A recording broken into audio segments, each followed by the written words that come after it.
continual education, always increasing our knowledge base.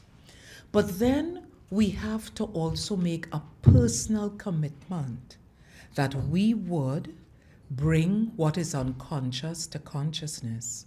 But remember, the way to keep that there is to let somebody know. And so, in order for it to change, we must have an accountability structure. And so people who will keep us accountable so we will not stay, kind of in that soup of bias. Yes. So that's how I'd answer the question. Yes.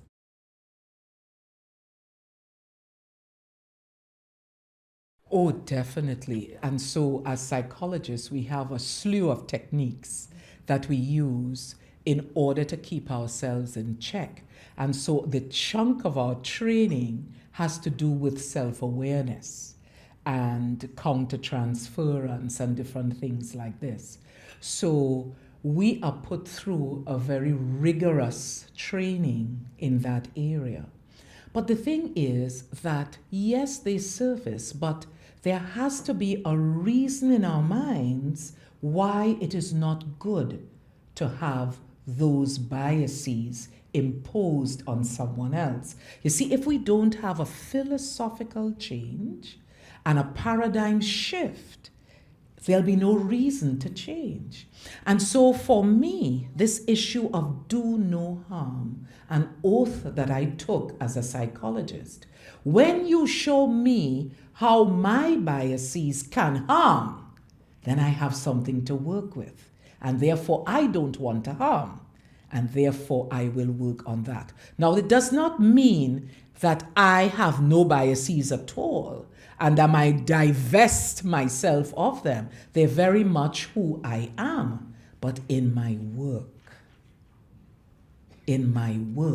where there's a power differential between the person victimized and myself, I must never do harm. So that helps me to change. Yes.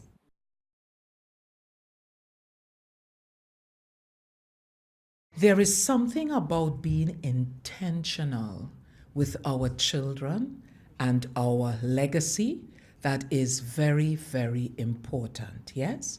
And so there has to be a way, when I look at my history of slavery, colonialism, and indentureship, that I have a reframe of that history. So for example, let us take a look at the Commonwealth. The Commonwealth we could either see as another form of oppression, or we could see it as a gift, yes? And so there is something powerful about a people group that has a similar ideology, a similar way of education, of law, etc., where we can use that for powerful change in the world. It has to be the same in the family. So when there is that intergenerational trauma, somebody in the generation has to take that and create a reframe. It cannot be a lifetime of victimization. After all, we still here. That says something.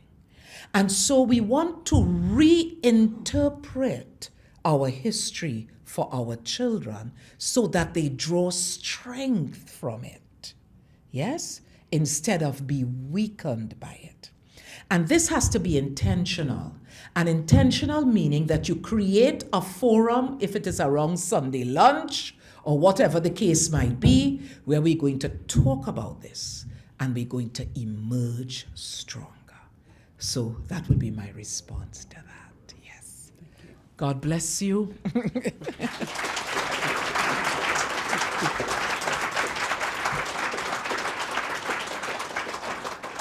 Thank you, Dr. Douglas. That is much appreciated. I just wanted to briefly share with you an anecdote that a colleague of mine from the Canadian court shared with me yesterday that I've let Betty and Dianne know about. There's recently been a successful appeal in the Court of Appeal in Alberta, Canada, on the basis that the presiding judge based his acquittal of a count of serious sexual assault on the basis of stereotypes about how a victim of sexual assault should react. So I just wanted to highlight why Dr. Douglas's contribution internationally is so fundamentally important, both for the judiciary and for all of you. So I very much appreciate her efforts and your support. Thank you. It is a great pleasure to introduce one of our board members, Sonia Anderson, and I'll let Sonia talk for herself about what she's going to say. Thank you, Betty. This is really hard to come up after Dr. Douglas. My gosh, that was so enlightening, and here I am, I'm going to bring the mood right down again. Sorry about this, because I'm talking about changing the ending, which is what the Red Rose Foundation is about. My daughter Bianca, my firstborn, her nickname was Crank. She was quirky, funny, a hippie traveller. She's the mother of my grandson Ziggy. But she was murdered in 2010, and she was just 22 years old. She was murdered by her partner. This week, like all of you, I'm struggling with the most recent events that happened in Perth, Western Australia. A young man murdered his mother-in-law, his wife, and 3 young little baby girls. As domestic homicide very often is, the most brutal way. Knives and blunt instruments. And we understand that the grandmother was killed the next day, so she obviously came in and she saw the tragedy and what had happened to her daughter and her 3 granddaughters. And I wonder, what order was the rest of the family killed? Like, who did he make watch his most vile actions against the most loved family members? So how did he keep the ones who weren't dead yet in the house while he's killing the others? Like, did he lock them in? Did they try to escape? Was mum made to watch each girl get murdered first and then he turned on her? Or did the 3 little baby girls watch mum be bludgeoned or stabbed to death? Well, obviously one girl had to have seen 2 of her sisters die before she did, you know. Because I've lost my daughter to domestic homicide, it makes me a survivor of domestic homicide. And when these insidious acts of terrorism happen in the homes of my peers throughout Australia, it's those horrid questions that I just posed and imaginations that go through my mind. And it also goes through the minds of other survivors of domestic homicide. Because as we know, those of us that have walked this terrible path that this family have now entered, that is exactly what is going to go through their mind over and over and over again without a break for years and years. And I don't think many people can understand this burden. Being a survivor of domestic homicide will always bring with it a seismic change in what goes on in your mind. There is the imagining of the terror your loved ones suffered, their pain, and trying to comprehend the betrayal caused by a person who you supposedly loved and they supposedly loved you. That betrayal, which is something, attribution theory, Dr. Douglas. We struggle with what is the world. That recurring video that goes through their head with several imagined scenarios, but the ending is always the same, the death. So what can we do to stop this? How can we change it? What do we do to change the ending? Now, I acknowledge in this room, now I've written here that I share the room with great people. Well, I think I share the room with incredibly great people after that. Very educated people who have committed their lives to stop the deaths, to enforce law and order in our community, those who push for justice, those who hand out the justice. And now I personally have no education or real understanding of any of the knowledge that any of you people have. My ideas to stop the deaths can be very simplistic. So example 1, I always say, But if we double the prison beds, surely eventually we can halve the hospital beds. To me, it makes sense. That's just going to work. Now, what is it that's happening in Western Australia that makes the death count to domestic homicide this year alone already stand at 23? Now, the equivalent amount of deaths, had that happened in Queensland by population, would be 43 so far, or 69 in New South Wales. If we equate it to our state, it makes us understand how bad it is in Western Australia. Now, there's something obviously very wrong, and what is it? Is it drugs? Is it the lack of punishment, or lack of education, or love, or guidance? I don't know. When I was young, I was taught the 10 Commandments. Number 6, thou shalt not kill. It worked for me. Since my Bianca's murder, I've used my voice to do what I can to aid this fight. And in these 8 years, while we have made great inroads, the carnage continues. And as a mother of a murdered woman, I actually sometimes wish she just got shot, because her death would have been quicker. You know, I just don't get the violence. All of Australia needs to be as outraged about this as what we are. And every person in the country has to join in with the solution. If only the outrage we feel could reach the heights felt when a cricket ball was tampered with, we may just get somewhere. And nationally, if we could just back off whinging about the trivial like au pair gate at the moment and concentrate on the real issues, then change may finally happen. It has to be a daily conversation that occurs everywhere we go. At work, at school, university, the pub, nightclubs, sporting events, parties, prior to the start of a movie, when you go to a concert, simply everywhere and every day. The message has to be stronger than the one that taught us smoking kills. Stronger than the one that taught us to wear seatbelts, or slip, slop, slap, or that we have to find 30 minutes a day or do the right thing. I don't know if you know any of these, Dr. Douglas, but this is all very Australian. This conversation matters because it can prevent more deaths than stranger danger.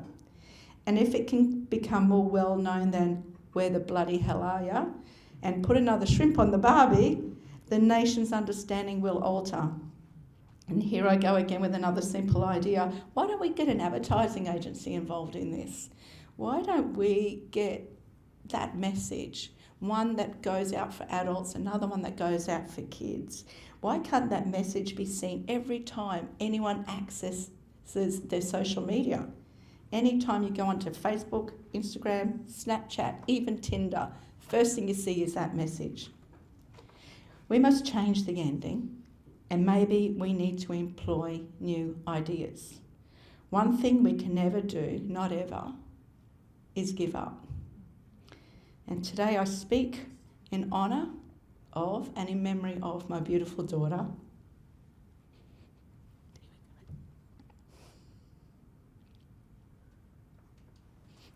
Bianca.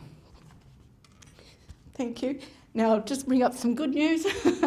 On the 30th of November, Friday the 30th of November, wonderful Red Rose Foundation has a high tea, and we're going to be holding it at the new Emporium at South Bank. It'll be at 1 p.m.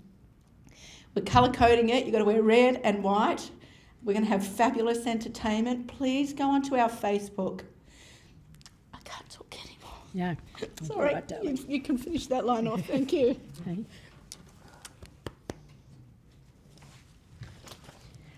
I guess it's for Bianca and all the women that are murdered is why the Red Rose Foundation exists. That we are a foundation that honours women and honours their memory, and you saw the statistics that go up. And I continually say, if for Australia 33 women murdered by an intimate partner this year, but it's about 42 that have been murdered beyond that. If we had that many beached whales on our beaches, imagine it. Imagine the media. But we're so focused on, the possibilities that there might be a terrorist attack, and we never acknowledge that the women in our homes live with terrorists every day. That they go home and live with terrorists. And I know there are women here today that still live in fear of what an abusive partner could possibly do. And that's the reality that they're living with. So we can never forget that, whatever our roles are. And when we talk about changing the ending, we all have to be part of that. We've all got a role to play. It's not one person. It's not one organisation. It's not non-government. It's not government. It's about all of us and what we do. And the question that we need to ask is very simple. What have I done today to make somebody safe? Because that's the big thing. If we've done something to make someone safe, we're going to work to change the ending. Because this horror can't keep going on year after year. We're going to finish up now, get your raffle tickets out, and we're going to ask Dr. Douglas to come up and help us draw the raffle. And we also need Linda to come back up, please. Do you want to take over? So the raffle prize is a night's accommodation here at the Royal on the Park with breakfast and with parking thrown in. So, yes.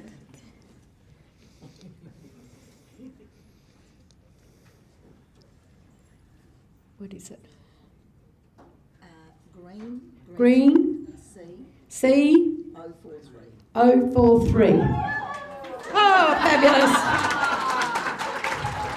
Well done.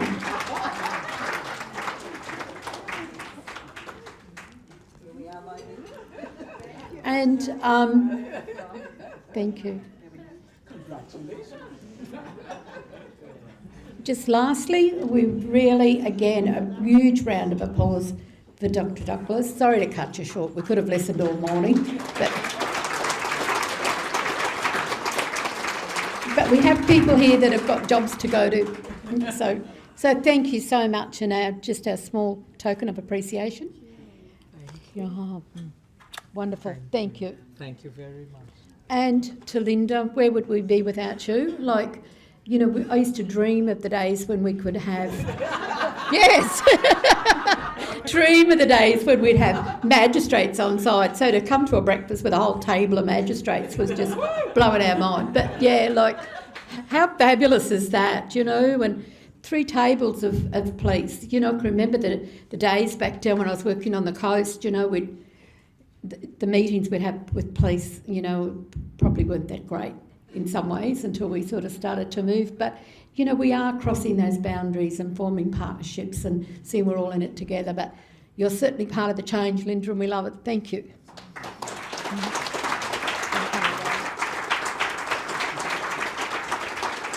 And thank you all for coming. We really appreciate it. Don't forget the goodies over there, bags, pins, lollies chocolates to take back to work. If you want to make your staff day, $1 each, fill up your bags. Thank you, everyone. Stay in touch through Facebook and other means. Thank you. Is there anything else, Di? Oh, sorry, before you go. Di, do you want to get the flyer? Di McLeod, it's Director of the Gold Coast Centre Against Sexual Violence, but also a valued member of our board. October is Sexual Violence Awareness Month, and Di is having a breakfast launch on the 27th of September, and the guest speaker is Tracy Spicer. People will know Tracy, well-known Australian journalist, but she's also the Australian founder of the Me Too movement in Australia, so she's guest speaker. So there's lots of flyers here. Encourage you to get them and head on down to the coast for a fabulous morning. Megan, do you want to say something? No, it's all been said. Okay. So thank you, everyone. Have a fabulous day.